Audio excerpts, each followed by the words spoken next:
Hi, so let's look at some of the things that you had a problem with. So hold on. Okay.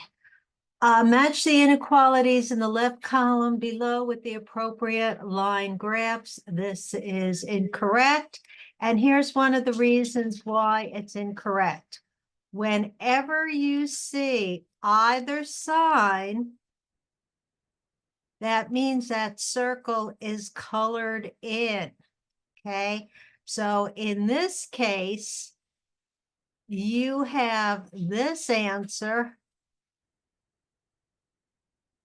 but that little circle above the -1, that needs to be darkened in.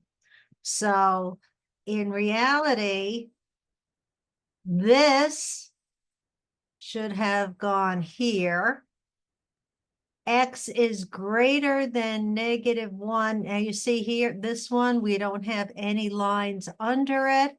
So let's say greater, X is greater than -1. So just looking at what we have there. So we're looking for something without. So this would be it here.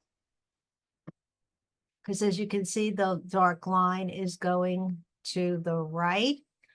Then you have X is less than -1, which is correct. And we did the last one.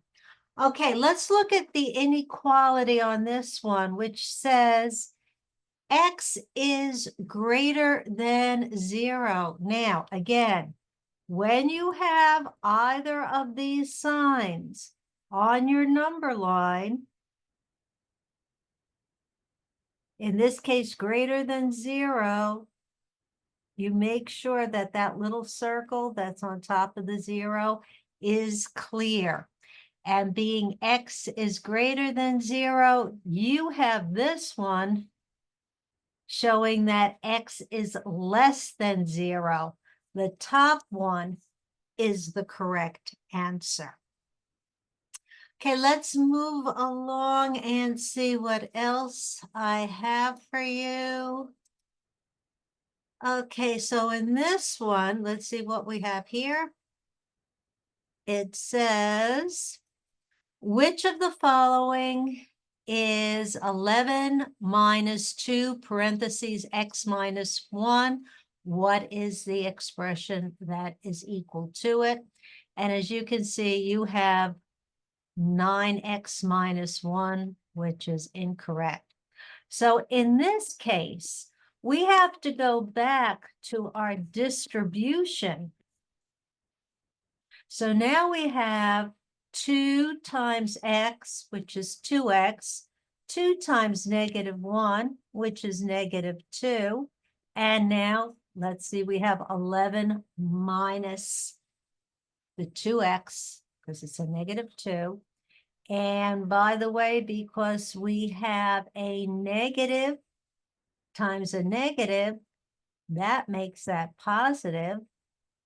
13 minus 2x, or we could rewrite it as -2x plus 13. So keep that double negative in mind. Okay, let's move along then to our next one.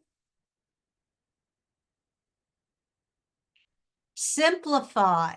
Now, when doing a problem like this, I would recommend that you, whoa, we don't want this moving all over the place, do we? No. So what I would recommend with this one is when you write the first one, 3x squared, then I have 2y squared, then I have -5x, and I have a positive y. Now let's look what we have with our second problem. So I am, and by the way, we are adding all of these. So I'm going to put the 2x squared right under the x squared. I'm going to take this -2y, and I'm just going to put it right over here. So it's under that.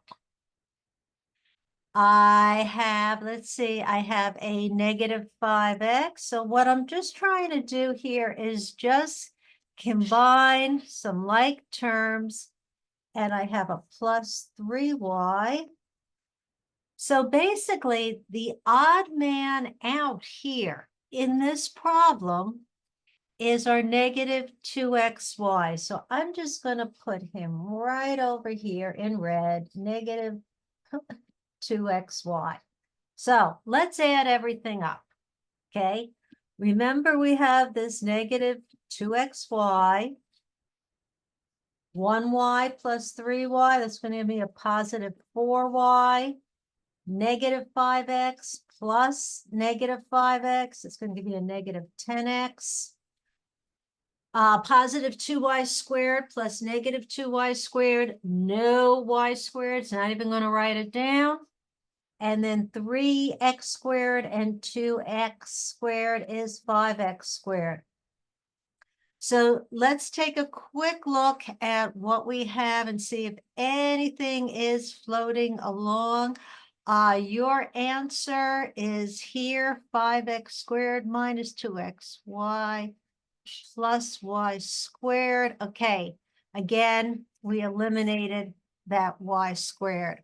So we have 4 features here. So because we have 4, we can just do process of elimination. We also saw we don't have any y squared. So that means that the first answer was our correct answer.